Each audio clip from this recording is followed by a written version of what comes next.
అన్న గొంతన్న నన్ను దేకడే మత్త నీ కొడుకు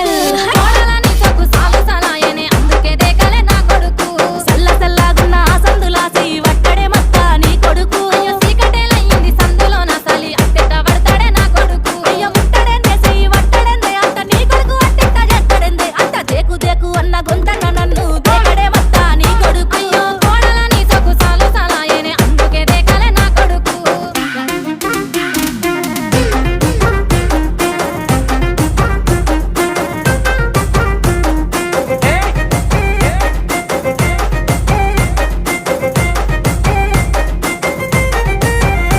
ఇంట్లో నీళ్లు పోసి వెంచిన పూలను పట్టించుకోడత్తా నీ కొడుకు